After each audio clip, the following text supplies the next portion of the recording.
Stock market में invest करके आप रेगुलर बेसिस पे पैसिव इनकम कमा सकते हैं। चलिए देखते हैं इस वीडियो में कि कैसे हो सकता है।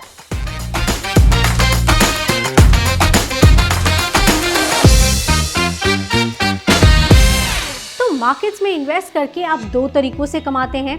पहला, जब आप स्टॉक्स को खरीदते हैं और उसकी वैल्यू बढ़ती है तो आप उसे सेल करते हैं और आपको रिटर्न्स मिलते हैं। और दूसरा तरीका है थ्रू डिविडेंड्स।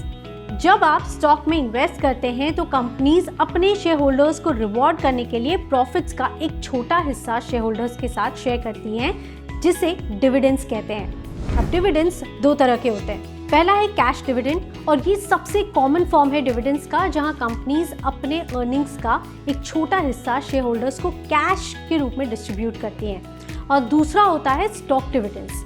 तो इसमें कैश की बजाय कंपनी शेयर होल्डर्स को एडिशनल शेयर्स इश्यू करती हैं, लेकिन इंडिया की बात की जाए तो यहाँ ज़्यादातर कैश डिविडेंड्स ही दिए जाते हैं। चलिए एक एग्जांपल से समझ लेते हैं कि वॉरेन बफे जैसे successful investor dividend paying companies में क्यों इन्वेस्ट करना प्रेफर करते हैं। तो 2024 में वेदांता ने अपने शेयर होल्डर्स को 43.5 रुपीज़ का टोटल डिविडेंड पे किया है।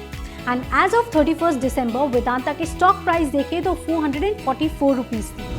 अगर हम डिविडेंड यील्ड कैलकुलेट करते हैं, that is annual dividend paid by the company divided by the share price into 100, तो डिविडेंड यील्ड आता है 9.6%। बेसिकली शेयर होल्डर्स को कंपनी ने 10% तक का रिवॉर्ड किया है just for holding the stock and just for being loyal to the company. अब मान लीजिए कि आपने वेदांता को 1 जनवरी 2024 को खरीदा था, तब उसकी प्राइस चल रही थी अराउंड 257 रुपीज़ एंड 31 दिसंबर को इसका प्राइस था 444 रुपीज़। तो रिटर्न्स के टर्म्स में देखें तो अब तक आपको रिटर्न्स मिले हैं 72% के, और 10% आपको एडिशनल इनकम मिली है थ्रू डिविडेंड्स, और इसीलिए लोग भी हाई पेइंग डिविडेंड कंपनीज में इन्वेस्ट करना प्रेफर करते हैं। तो अब अगला सवाल ये है कि आर डिविडेंड्स मैंडेटरी?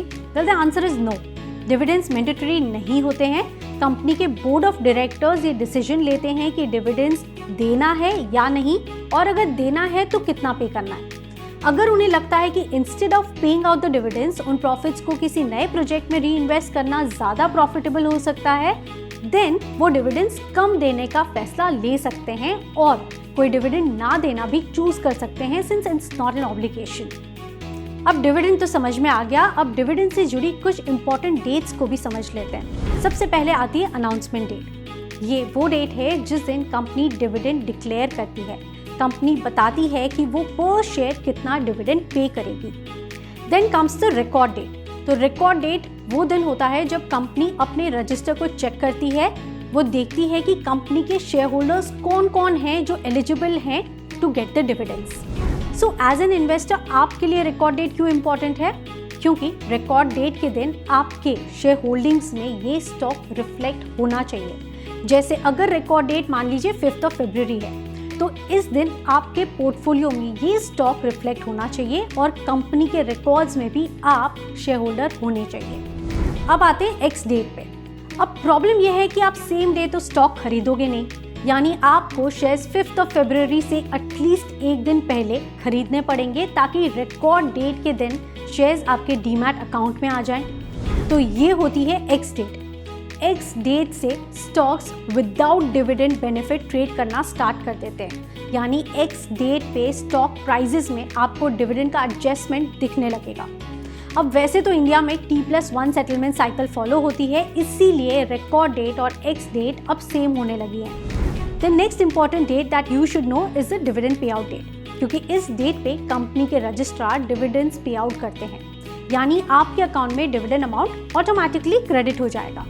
क्विकली ये भी समझ लेते हैं कि जो स्टॉक प्राइसेस होते हैं उन पे डिविडेंड का क्या इम्पैक्ट आता है। तो जैसे हमने ऊपर भी डिस्कस किया कि जब स्टॉक एक्स डिविडेंड होता है तो स्टॉक के प्राइसेस भी डिविडेंड अमाउंट को एडजस्ट करते हैं। मतलब एक्स डिविडेंड के डेट के बाद स्टॉक की जो वैल्यू है वो डिविडेंड की वजह से उतने प्रोपोर्शन से कम हो जाती है, क्योंकि अब जो नए शेयर होल्डर्स हैं उनको डिविडेंड का बेनिफिट नहीं मिलने वाला है। अब कंपनीज पूरे फाइनेंशियल ईयर में कभी भी डिविडेंड्स डिक्लेयर कर सकती हैं। अगर साल के बीच में जैसे फर्स्ट क्वार्टर या फिर सेकेंड क्वार्टर में ये डिविडेंड्स डिक्लेयर करती हैं तो उसे इंटरिम डिविडेंड्स कहते हैं। और अगर एंड ऑफ द ईयर में डिविडेंड्स को डिक्लेयर करती हैं, जैसे कि फोर्थ क्वार्टर में, तो इसे हम फाइनल डिविडेंड कहते हैं। अब कई बार कंपनीज को अगर कुछ बड़े प्रॉफिट्स होते हैं तो वो अपने शेयर होल्डर्स के साथ उन्हें शेयर करना चाहती है, लाइक इन्वेस्टर को सरप्राइज कर सकती है और उसे स्पेशल डिविडेंड कहते हैं। ये डिविडेंड्स रिकरिंग नहीं होते और जनरली इन डिविडेंड्स का जो अमाउंट है वो हायर होता है compare to the regular dividends. अब आप किसी भी कंपनी को उनके डिविडेंड से भी इवैल्यूएट कर सकते हैं। पहला है डिविडेंड पे आउट रेशियो। ये बताता है कि कंपनी की जो अर्निंग्स है उसका कितना परसेंटेज कंपनी ने एज डिविडेंड्स डिस्ट्रीब्यूट किया है अपने शेयर होल्डर्स में।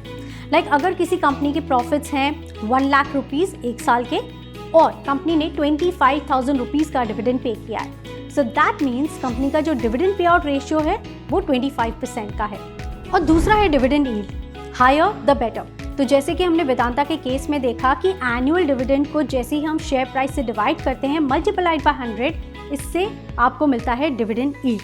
जितना डिविडेंड यील्ड हाई होता है उतना इन्वेस्टर्स के लिए अच्छा है, क्योंकि इससे आपको समझ में आता है कि करंट मार्केट प्राइस के कंपैरिजन में आपको कितना एनुअल डिविडेंड मिल रहा है। एंड इसीलिए जो इन्वेस्टर्स होते हैं वो प्रेफर करते हैं हाई डिविडेंड यील्ड वाली कंपनीज में इन्वेस्ट करना।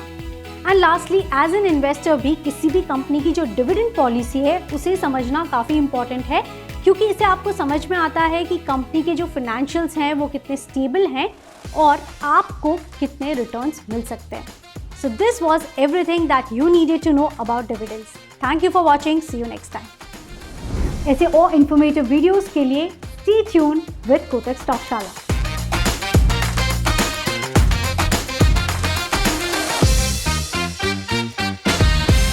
Investments in securities market are subject to market risks. Read all the related documents carefully before investing.